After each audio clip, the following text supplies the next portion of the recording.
Howdy folks, this is Big Sam. Welcome back to the Mosin Museum. Today, we're talking about something really fascinating. You see, on channels like this where we talk about a lot about history, especially during the 20th century, it's really easy to focus on countries and especially leaders that led to the deaths of tens of millions of people. And don't get me wrong, this is a really important thing to talk about because those who don't study history are doomed to repeat it. And that's obviously something we don't want.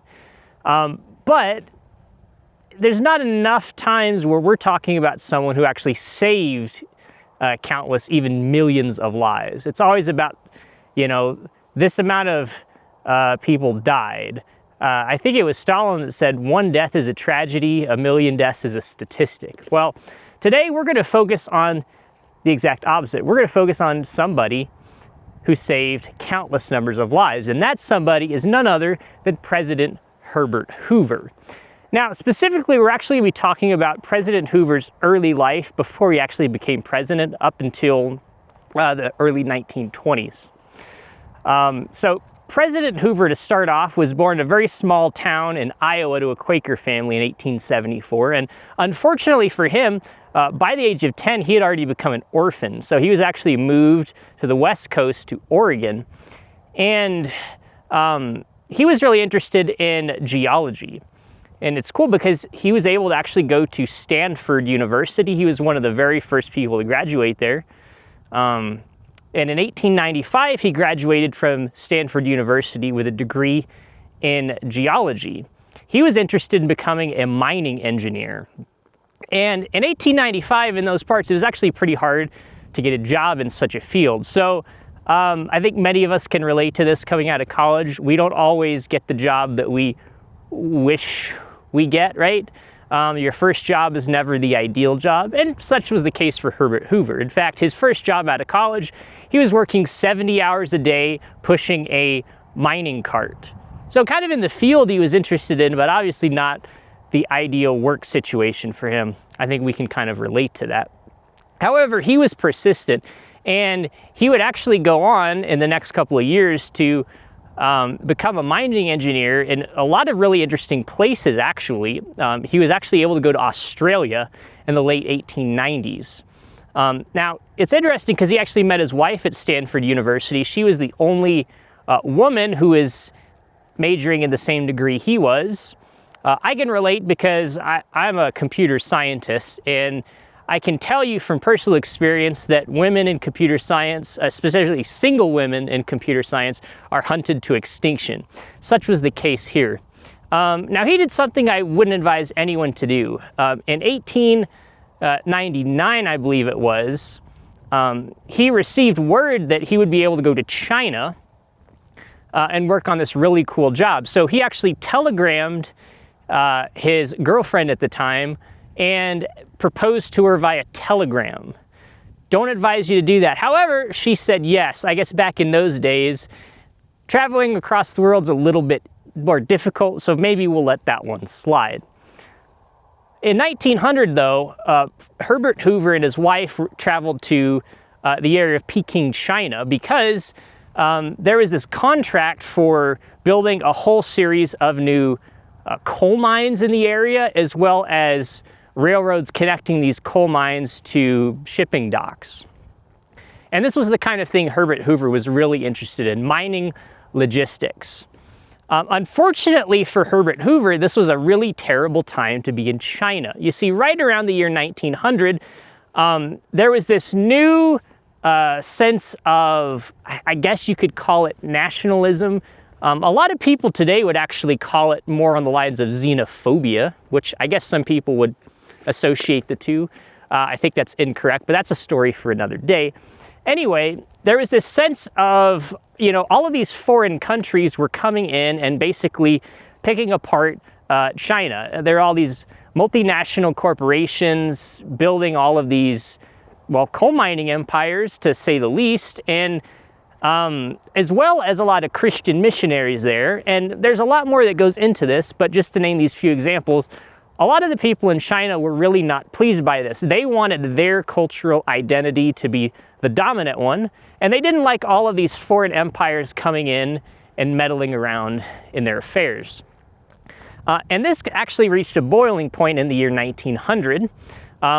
This was actually led by a whole group of people who were called the, I have to get this right, the Society of Righteous and Harmonious Fists is roughly the translation in English. And it was anywhere from 50,000 to 100,000 people strong, and unfortunately, at times they were even backed, they had the backing of the government of China at the time. So this was a really dangerous time for Herbert Hoover and his wife to be in China.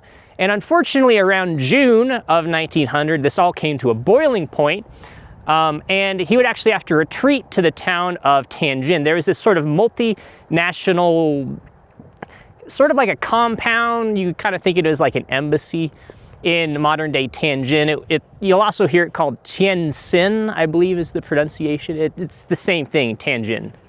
If you want to find it on a map today, it'll be called Tientsin, China. And this compound was about 1/4 of a mile wide and about 1 mile long, I believe. And it actually came under siege. The Qing government, as well as the Boxers, would actually lay siege to this. So you had a lot of soldiers just shooting at their positions, and also you had a lot of artillery fire as well. You would actually have up to, I've read estimates up to 60,000 artillery shells were fired during the siege. Now this siege would last about a month, and if you want to learn more about this, it's interesting because President Hoover actually wrote about his time in the siege in his own biography. I'll leave a link in the description where you can actually go read a PDF of his biography. It's quite fascinating. But I'll read you a couple excerpts from it because I thought it was just fascinating. Like we talked about, there was about 60,000 shells were fired during about a 1-month interval.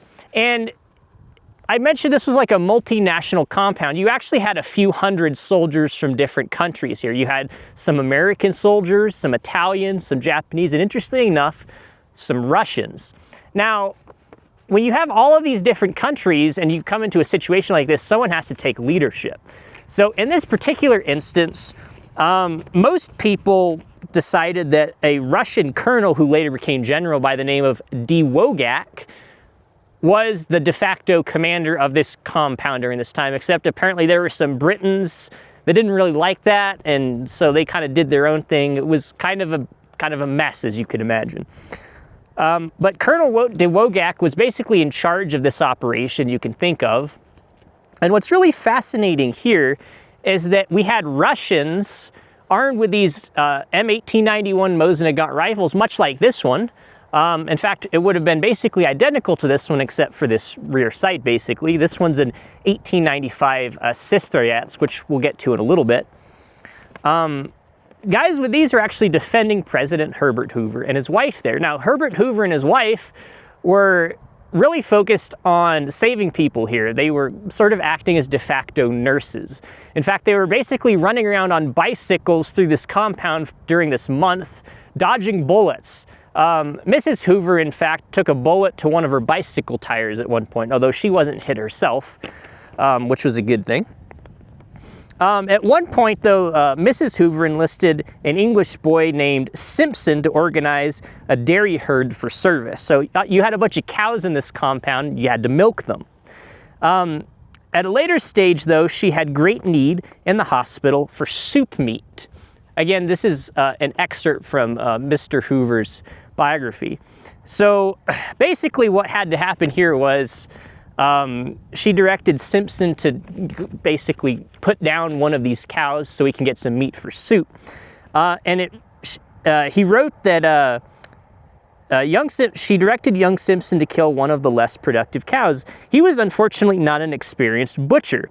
He succeeded merely in grievously wounding the cow with an army revolver. I assume it would have been something like a Webley Mark IV. So take note, if you need to put down a cow, a .455 Webley's probably not good enough. I think a Mosin would have been a much better option. But anyway, going along here in his excerpt, he says, the siege lasted about a month. It was not altogether a fight between soldiers. It was a group of civilian men, women, and children fighting for very life against a horde of fanatics with modern arms. And they were fighting with their eyes open to a form of death that everyone knew but did not mention.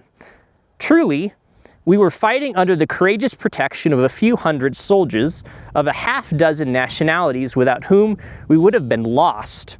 But we were fighting without artillery, except we had 2 small cannons, against tens of thousands of Chinese with modern arms, with only 2 things in our favor: inside lines and more intelligence. Most of us made it a business not to think or discuss the possibilities. We did have one dreadful person who periodically wanted to know if I intended to shoot my wife first if they closed in on us. I guess every party has its killjoy, right?